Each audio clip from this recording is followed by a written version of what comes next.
the Leader of the SNP, Ian Blackford.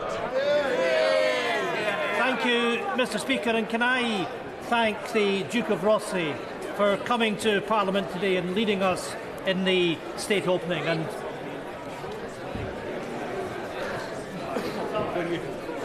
Chamber clear quietly. Ian Blackford. Thank you, Mr Speaker, and can I thank the Duke of Rothesay for coming to Parliament today, for leading us in the state opening with the address that we had, and to send the best wishes from everyone across the House, and certainly from our own benches, to the Queen on what is such a momentous year for her. We also need to reflect on those that we have sadly lost over the course of the last session of Parliament. And we think of James Brokenshaw, we think of David Amos, and of course we think of Jack Dromey. Three outstanding but different parliamentarians, all who I think were a fine example to all of us of how to conduct ourselves in this place.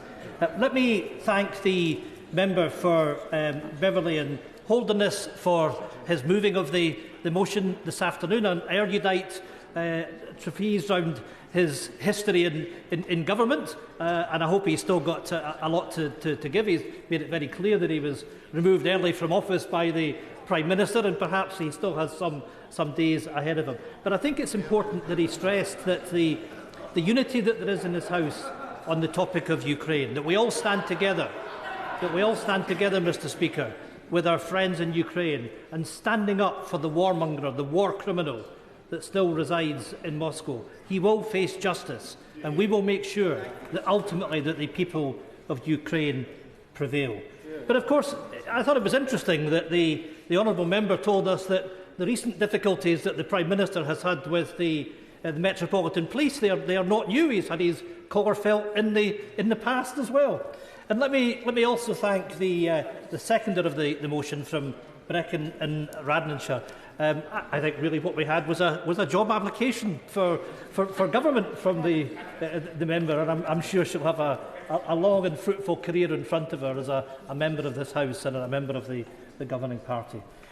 Mr Speaker, as much as I hate to rub salt into wounds, this Queen's speech has one very obvious backdrop that deserves mention, and that's the democratic drubbing the Prime Minister and his party got last Thursday. And I know that they might want to hide from that reality, but the message from people right across these islands was crystal clear.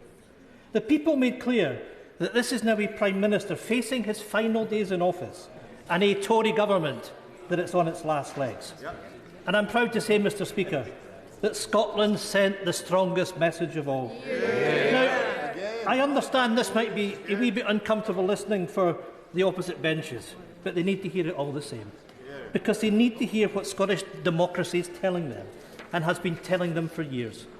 Last Thursday, Mr Speaker, saw the best ever result for pro-independence parties in the local elections. The Scottish National Party is the largest party in the largest number of councils, the greatest ever result in a local election in our party's interest. This is, Mr Speaker, the 11th election victory in a row for the SNP, and it's the 8th election in a row that the SNP has won under the leadership of Nicola Sturgeon. Mr Speaker, a party in government, winning more votes than winning more seats. Can you imagine that, Prime Minister? No, I can't. So, that's what we did. What about the Conservatives? Down by 100,000 votes, and they lost 66 seats in Scotland. And the worst news for all of them is, after all of that, they've still kept their leader. So, democracy has spoken in Scotland. It's spoken before, and it will speak again and again. And all our democratic decisions are saying exactly the same thing. Scotland rejects this Westminster government. We reject the Tory party, and we are demanding the choice of an independent future. Because the Scottish people know the cost of living with Westminster. We know the price we pay with the Prime Minister and the price of being stuck with a Tory government we didn't vote for. And it's a price none of us in Scotland, not one of us, can afford to pay any longer, and at that I will give way. I thank the right honourable gentleman for giving way, and I'd like to ask him a direct question. How does it feel that 8 years after Scotland so conclusively said no to separation, that the pro-independence parties are still getting the same proportion of votes as they achieved 8 years ago, despite everything that's been thrown at us, and despite, frankly, everything that we've thrown at ourselves? When will the right honourable gentleman admit that the game is up? Well, I have to say, and I'm going to call him my honourable friend because I do enjoy his company, but I have to say to him that if the game is up, if the game is up for anybody or any party, then the game is up for the Tory party in Scotland, and the game is up for the Union. And I say to him that he needs to reflect on the fact that the SNP's won the last 11 elections, as I said. We went to the public and we asked for a mandate to have an independence referendum. Well, I hear from a sedentary position we didn't get one. I would ask honourable members opposite to reflect very carefully. Because when we consider the first past the post-elections firstly to the Scottish Parliament last year, we won 62 of the 73 seats. And there is, Mr Speaker, a pro-independence majority in the Scottish Parliament. And we hear in the Queen's speech today about respecting democracy. Why are the Scottish Conservatives and those in London denying democracy for the people of Scotland? How many times, Mr Speaker, how many times do the people of Scotland have to elect the SNP into government? And Westminster says no. What price democracy? What price democracy, Mr Speaker, when this place ignores the sovereign right and the will of the Scottish people? And I will tell you this, that a day of reckoning will come for those that are seeking to frustrate the rights of Scots to have a referendum, because, Mr Speaker, that day will come. And that day will come, and not only will there be a referendum, but we will win that referendum, because, Mr Speaker, that is what democracy is about. Thank you very much, Mr Speaker. Does he agree with me that the reason that this shower of corrupt criminal Conservatives are blocking Scotland's right, Scotland's democratic and legal right to have a democratic mandate over their own future, is because they know. Order. David Davis. Mr Speaker, it is in breach of this House's regulations that somebody calls somebody else a criminal in this chamber. Corrupt. It wasn't a particular member, as you know. What I will... Just a minute. I don't think I need any help.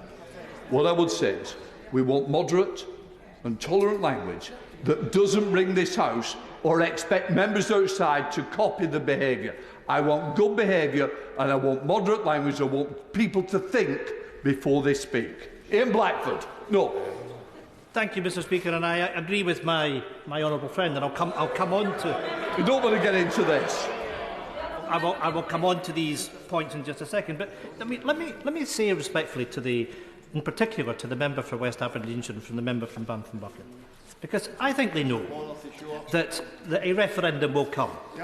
And let me take the warnings from the Speaker about behaviour in this House and how we should all reflect on our behaviour and how we all interact with each other. And that goes right across the House, and I say that to my friend from Edinburgh South sitting on the Labour front bench as well.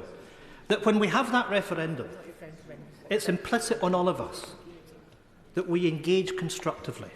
And let's examine, and by all means pull apart, the arguments for and against Scottish independence. But let's treat the electorate with respect. And let's trust the electorate who have given the Scottish Government that mandate to have that referendum. Mr Speaker, the most... You know, I hear what you did in 2014. You know, point is that the electorate are given a choice in election to elect a government, and a government that has a mandate for an independence referendum. And let's not forget that in 2014, we were explicitly told that if we stayed in the United Kingdom, that our rights as European citizens would be respected. And what did this House do to Scotland? This House took Scotland out of the European Union against its will, and it's perfectly right, under those circumstances, Mr Speaker, that the people of Scotland have got the right to revisit whether or not they wish to become independent. I'm going to make some progress. The most glaring omission in this Queen's speech is the complete lack of any immediate action to help people with the biggest inflationary crisis in 50 years. Democracy spoke last Thursday, but it's pretty evident that the government hasn't listened. And what we saw from the Prime Minister today, he certainly hasn't learned.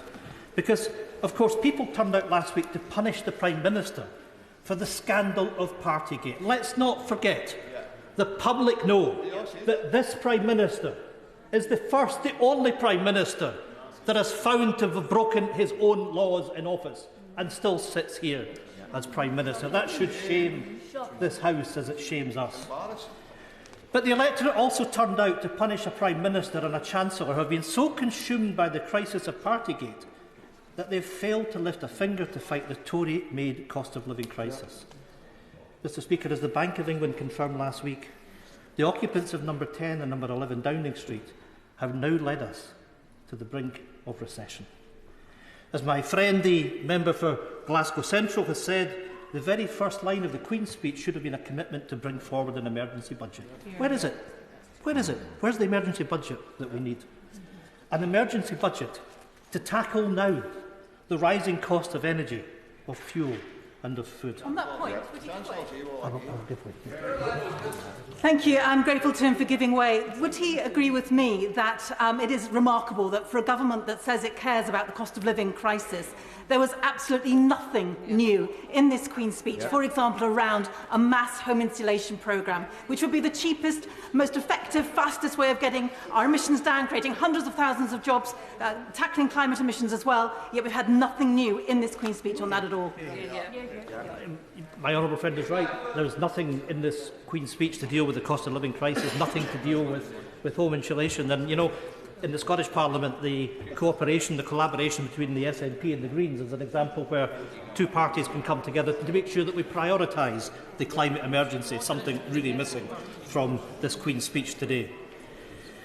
Mr Speaker, Scottish Power have already called for urgent action. They have called for £1,000 bill discounts for 10 million families before energy bills rocket by another £900 this autumn. And yet, once again, nothing from the Prime Minister and the Chancellor in this Queen's speech. In fact, the Chancellor has already told us that this strategy to tackle the cost of living crisis is literally to sit in his hands because he thinks it would be silly to act. Silly to act at a time that people are facing tough decisions and whether to turn the heating off, whether they can afford to put food on the table. And the Chancellor thinks it's silly to act. That tells everything that we need to know about the humanity and the compassion of this Conservative government. And yet, just like the Spring Statement, nothing has come from this government. This Queen's speech represents one more missed opportunity. And I can give the Prime Minister some suggestions. He could have matched the Scottish child payment, which doubled in April and will increase to £25 per week per child by the end of this year. Positive action to help those most in need. It could have matched the increase in Scottish issued social security payments by 6%. It could have done what governments are supposed to do in emergency, help people through it. By any measure or meaning, this government fails on all counts. Mr Speaker, another gaping hole in this programme is when it comes to energy policy, as has already been raised. As my friend, the member for Kilmarnock and Loudon, has rightly said last month, the Prime Minister's energy strategy is nothing more than a contract, lacking any substance or ambition. The lack of ambition to drive growth and green investment and forge the path to net zero, not to mention an industrial strategy to back it up, fails this and future generations. That lack of ambition won't help investment in renewables, and it won't help a just transition, and it certainly won't help consumers now or in the long term. And as for us in Scotland, a country so rich in energy potential, it is fleecing us of our green present and future. On that point, Mr Speaker, I thank the right honourable member for giving way. his constituency and my constituency border the Comedy Firth, which has the Nig fabrication yard where many of the mightiest platforms, oil production platforms in the North Sea were constructed. Would it not be a positive suggestion to Her Majesty's Government that we should power ahead with building floating offshore wind structures in the Highlands of Scotland, and that would help the Prime Minister and it would help us in Scotland as well? I'm very grateful for that intervention, and I agree 100% with what he said. In fact, he and I have been talking about that over the course of the recent months. There is fantastic potential for the Highlands, and not just for the Highlands, but for the whole of Scotland, to benefit from the industrial revolution that will come from the opportunities in green energy. And, Mr. Speaker, we need to make sure that we learn from the lessons of the past, that we are able to capture that supply chain. And if we go back to the 1970s, Nig was a thriving industrial base, thousands of jobs in that community supporting the oil industry. And I know that my honourable friend, like I, wants to see the Highlands and Islands being a thriving area where there's an industrial future for us. But yes, absolutely, we need the UK Government to help us on that. And I look forward to, together with my honourable friend, having discussions with the Government and exactly how we take that forward. I can see the Secretary of State for Scotland nodding, so perhaps we can discuss that over the coming days. Since the start of this year alone, we know that the UK Government has profited by at least £1.7 billion from the revenues that have been brought in from North Sea oil. All that revenue from Scotland's resources, and still this UK Government is refusing to match the Scottish Government's £500 million Just Transition Fund to help ease resilience on fossil fuels. And still, Mr. Speaker, no commitment to carbon capture and storage in Scotland's North East. Not only is this with the Westminster Government harming our planet, they are holding Scotland back. I am genuinely grateful for the right honourable gentleman for giving way, particularly on the Scottish cluster being so important to my constituency in Banff and Buchan. Would he agree that the UK Government has thus far committed £41 million to that project? But that wasn't what I wanted to intervene on. What I wanted to intervene on was his mention of the £500 million Just Transition Fund for the North East of Scotland. Could he do what his colleagues from Kilmarnock, Loudon and Aberdeen South haven't been able to do thus far, and describe in detail what is that £500 million going to be spent on in North East Scotland? Well, let me just say to the honourable gentleman that we've been shortchanged on not getting carbon capture and storage in Scotland. Twice now we've been promised it was coming. And we all know in Scotland that getting carbon capture and storage in the North East of Scotland with the Acorn project is absolutely instrumental in getting to net zero by 2045. It's absolutely instrumental in making sure that Grangemouth has a green chemical future. And there can be no more dithering, there can be no more delay. And the Acorn project must be greenlit, and it must be greenlit now. Now, I'll say to the honourable member that yes, we will spell out exactly the plan for that £500 million transition fund. And I'll say to him, I'll say to the House now, that we will take our responsibilities on these benches, and together with my friend from Kilmarnock and Loudon and my friend from Aberdeen South, we will be speaking more on our future energy potential for Scotland, because we will accept our responsibilities to deliver that energy strategy, to deliver that industrial policy which is lacking from those on the government front bench. And of course, bargain for more funding. They won't come. Mr. Speaker, I've concentrated on what the legislation in this Queen's Speech fails to do in terms of tackling the cost of living crisis and our green future. But what the legislation in this Queen's Speech does propose to enact is every bit as harmful. Because at the heart of the session's programmes, there's a twin track that needs to be challenged: an attack on devolution, an attack on human rights law.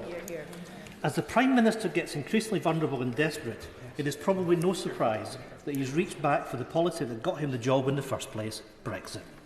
The Brexit Freedoms Bill to repeal EU retained law and the other Brexit legislation in his Queen's Speech represent a race to the bottom on standards. The very idea that Westminster will be able to strike down devolved legislators' retained EU laws is the latest and only the latest in a long line of Tory power. I mean, the Prime Minister shakes his head, but that's the reality. We've seen it over the course of the last few years. The Scottish Parliament have the right to retain EU law because we have the opportunity and the right to find our way back into the European Union. And we won't be denied the right to retain EU law, and we won't be denied the right to an independent future in Europe. And the same applies to our human rights laws. The proposal by this UK government to rip up the Human Rights Act is one more example of a government that is prepared to force through legislation that is not only immoral, but internationally illegal. The attack on human rights legislation is all the more concerning given the context of the continuing failure to respond compassionately and comprehensively to the ongoing Ukrainian refugee crisis, not to mention the anti-refugee bill that was passed in the previous session. The agenda of this Westminster government couldn't be clearer. A hostile environment to devolution, to human rights law and to refugees. And that agenda continues apace in the Queen's speech. On that point, will he give way? I'll happily give way. I'm grateful to him for giving way. Both the government's independent review of the Human Rights Act and the cross-party Joint Committee of Human Rights have found that there's no case, no evidence base for replacing the Human Rights Act with a British Bill of Rights. So does he agree with me that the only reason the government are trying to do this is because as long as the Human Rights Act is on the statute book, it's a serious threat to their project of diminishing the accountability of the executive?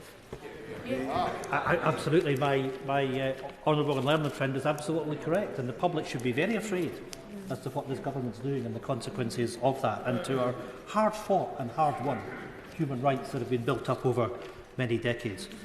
Mr. Speaker, I will. I think the right honourable gentleman would probably accept that I give a lot of credence to the human rights of British citizens. But the primary argument I've seen with respect to the modification of the Human Rights Act is giving the government the ability to deport criminals, foreign criminals, who are being released from prison. This is an important right of a government, and surely that's worth having, if nothing else.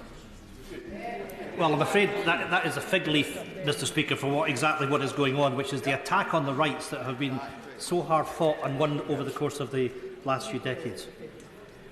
All of this is the cost of living with Westminster, and it's exactly, Mr. Speaker, why Scotland wants out. So just as this, I'm going to have to make progress. So just as this Queen's speech seeks to, I hear Scotland doesn't want out. It doesn't want out. I've been watching. Yeah, and I really, I hope he rises to his feet at some point in the Queen's speech debate and tries to defend it. Because what I'll say to the honourable gentleman, and I'll say to the Prime Minister, is we've got the mandate for an independence referendum. If he doesn't think that we're going to win it, let's bring it on and have the referendum. And I'll tell you what, he'll soon find that Scotland will vote for independence. So just as this Queen's speech seeks to entrench Brexit Britain, our Scottish Parliament will bring forward legislation to offer a very different future to our people. A positive and progressive future at the heart of Europe. And we're not seeking the Prime Minister's permission. The only permission that we need. We can see the Prime Minister just couldn't care less because he's sitting talking to his friends on the government front bench. That's the disdain. That's the disdain that we see for the people in Scotland from this government. They simply couldn't care less. So we're not seeking the Prime Minister's permission.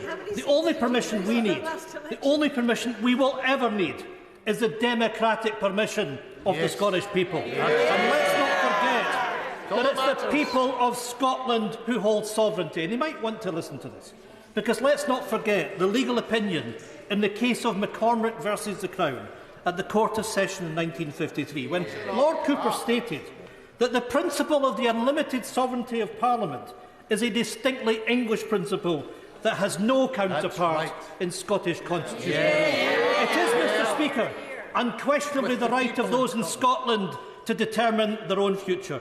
Those rights were enshrined in the claim of right that was so instrumental in delivering our devolved Parliament, and is the case today as we seek to exercise our rights in an independence referendum. Let me remind the words to the Prime Minister of Parnell, who used to sit on these very benches. No man has the right to fix the boundary of the march of a nation. No man has the right to say to his country, thus far shalt go and no further. Mr. Speaker, time and time again, the people of Scotland have spoken, and they want a choice. The choice to choose our own future. They spoke in the last Holyrood election, and they spoke again last Thursday. And the longer that Scottish democracy speaks, the louder it will get. If the Conservatives want to stand in the way, if they want to try and deny democracy, then they should well be warned. Democracy will sweep them away, just as their party was swept away last week. I now come to the Father of the House, Sir Peter Bottomley.